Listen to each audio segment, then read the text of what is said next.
بسم اللہ الرحمن الرحیم۔ السلام علیکم کلاس 3۔ آج ہم اردو کی بلند خوانی کریں گے۔ تمام بچے اردو کی بک نکالیں۔ صفحہ نمبر 119، سبق محنت سے جی نہ چراؤ۔ سب سے پہلے ہم پڑھتے ہیں اہم الفاظ: درہم، خدمت، مناسب، رسی، حکم۔ اب میرے ساتھ سبق پڑھیں آپ۔ ابو جان، مجھے یہی جوتے چاہیے۔ احمد نے سیاہ رنگ کے چمکدار جوتوں کی طرف اشارہ کرتے ہوئے کہا۔ دام مناسب تھے، اس لیے ابو نے احمد کی پسند کے جوتے خرید لیے۔ جوتے لینے کے بعد جب وہ دکان سے باہر آئے تو ایک نوجوان ان کے پاس آیا اور کہنے لگا، صاحب جی، کل سے بھوکا ہوں، کھانے کے لیے پیسے نہیں ہیں، کچھ مدد کریں۔ احمد کے ابو نے نوجوان کی بات سنی اور اسے غور سے دیکھا۔ وہ پھٹے پرانے کپڑے پہنے ہوئے تھا۔ پھر بولے، آؤ بیٹا، آپ کو چائے پلاؤں۔ قریب ہی چائے کی ایک دکان تھی۔ احمد کے ابو نے چائے اور بسکٹ منگوائے اور نوجوان کو پیش کیے۔ احمد بھی اپنے جوتوں کا ڈبہ لیے ساتھ بیٹھ گیا۔ اس کے ابو جان نے بہت نرمی سے بات شروع کی۔ بیٹا، مانگنا اچھی بات نہیں، تم جوان ہو، اللہ تعالیٰ نے تمہیں اتنی طاقت دی ہے کہ محنت کر سکو۔ بھیک مانگنے سے بہتر ہے اپنے ہاتھ سے کام کرو اور کما کر کھاؤ۔ ان کی بات سن کر نوجوان بولا، آپ نے بالکل ٹھیک کہا۔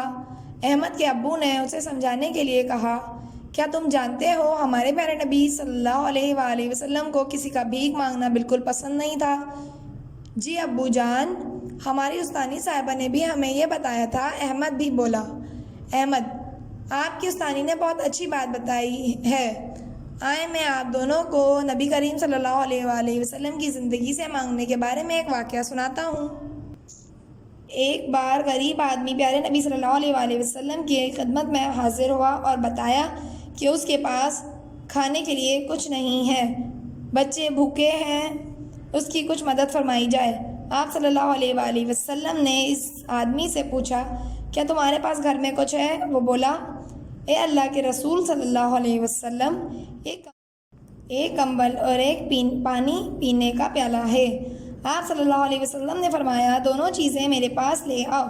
جب وہ آدمی دونوں چیزیں لے آیا تب آپ صلی اللہ علیہ وسلم نے چیزیں ہاتھوں میں لے کر اپنے ساتھیوں سے کہا، کون یہ دونوں چیزیں خریدے گا؟ ایک صحابی نے کہا، میں 1 درہم میں لیتا ہوں۔ آپ صلی اللہ علیہ وسلم نے فرمایا، 1 درہم سے زیادہ کون دیتا ہے؟ ایک دوسرے صحابی نے کہا، میں انہیں 2 درہم میں خریدتا ہوں۔ آپ صلی اللہ علیہ وسلم نے 2 درہم لے کر دونوں چیزیں ان صحابی کو دے دیں۔ آپ صلی اللہ علیہ وسلم نے یہ 2 درہم اس مانگنے والے آدمی کو دے کر فرمایا، 1 درہم سے اپنے گھر والوں کے کھانے پینے کی ضرورت پوری کرو اور دوسرے درہم سے ایک کلہاڑی خرید کر میرے پاس لاؤ۔ حکم کے مطابق وہ آدمی کلہاڑی کا پھل لے آیا تو آپ صلی اللہ علیہ وآلہ وسلم نے اپنے مبارک ہاتھوں سے اس میں لکڑی کا دستہ لگایا اور آدمی سے فرمایا، یہ کلہاڑی اور رسی لے کر جنگل میں نکل جاؤ اور لکڑیاں کاٹ کر شہر لا کر بیچو، پھر 15 دن بعد میرے پاس آنا۔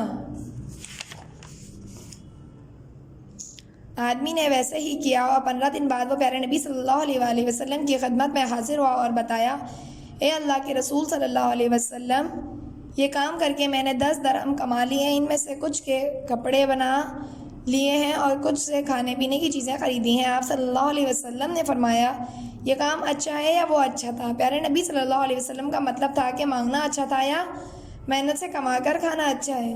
نوجوان بہت دھیان سے ان کی بات سن رہا تھا۔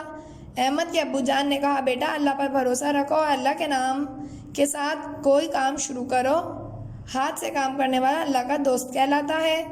نوجوان بولا، صاحب، آپ کا بہت بہت شکریہ، مجھے کام کرنے سے زیادہ بھیک مانگنا آسان لگتا تھا، لیکن اب میں محنت کروں گا اور اپنے ہاتھ سے کما کر کھاؤں گا۔ ابو جان مسکرائے اور کہا، اللہ تعالیٰ تمہاری مدد فرمائے، آمین، کہہ کے غریب لڑکا اپنے رستے چل پڑا اور احمد اور ابو جان گھر کی طرف چل دیے۔ گھر جا کر لڑکے نے بہت سوچا اور اپنے مانگنے کی عادت پر شرمندگی محسوس کی۔ پھر اپنے ایک دوست کے مشورے سے اس نے سبزی کی ایک ریڑھی لگا لی۔ اللہ تعالیٰ نے اس کے کام میں برکت ڈال دی۔ وہ اپنی کمائی کو 3 حصوں میں تقسیم کرتا تھا، کچھ رقم سے اپنے گھر کی ضروریات پوری کرتا، کچھ رقم اللہ کی راہ میں خرچ کرتا اور باقی رقم اپنے کاروبار میں لگاتا۔ آج شہر کے بازار میں وہ سب سے بڑی مارکیٹ کا مالک ہے۔ بیٹا سبق محنت سے جینا چراؤ ہم نے پوری مکمل اس کا بلند خوانی کر لی ہے۔ اس سے ہمیں کیا معلوم ہوا کہ محنت سے ہمیں جی نہیں چرانا چاہیے۔ جب ہم محنت کرتے ہیں تو اللہ ہمیں اس کا پھل ضرور دیتا ہے۔ جیسے اب ہم دل لگا کے پڑھتے ہیں تو اللہ تعالیٰ ہمیں اس کا پھل کیسے دیتا ہے کہ ہم بہت اچھے نمبر سے پاس ہوتے ہیں، ہمیں شیلڈ ملتی ہے اور ہم فرسٹ بھی آتے ہیں۔ تو بیٹا ہر چیز کا کوئی نہ کوئی رزلٹ ضرور ملتا ہے اچھا، جو بھی ہم محنت کرتے ہیں اس کا ہمیں پھل ضرور ملتا ہے، تو محنت کرنی چاہیے۔ اور کوئی بھی کام بیٹا چھوٹا نہیں ہوتا۔ جیسے کہ اب سبزی کا انہوں نے ٹھیلا لگایا تو اللہ نے انہیں کتنی برکت دی کہ ماشاءاللہ آج وہ مارکیٹ کے مالک تھے۔ ایسے ہی بیٹا ہمیں بھی کسی بھی کام سے ایسا نہیں ہونا چاہیے کہ بہت چھوٹا ہے، دل لگا کے خوب محنت کرنی چاہیے۔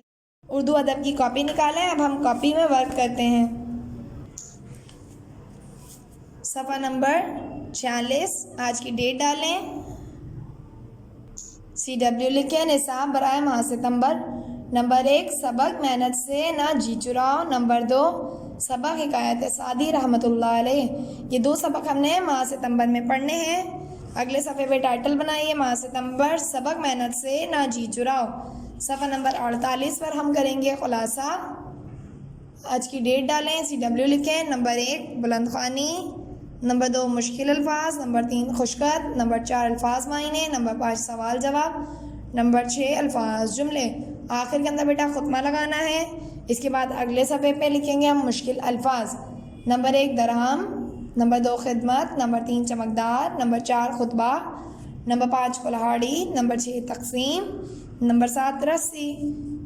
ڈیٹ ضرور ڈالنی ہے ہر صفحے پہ اور آخر کے اندر خاتمہ لگانا ہے۔ ہم نے پینسل شارپ کر کے کام کرنا ہے۔ اگلے صفحے پہ ہم سبق محنت سے جینا چراؤ کی رائٹنگ کریں گے 1 صفحہ، ٹھیک ہے؟ یہاں تک آپ اپنا کام مکمل کریں، انشاءاللہ آگے کا کام ہم اگلی کلاس میں کریں گے۔ اپنا بہت خیال رکھیے گا۔ اللہ حافظ۔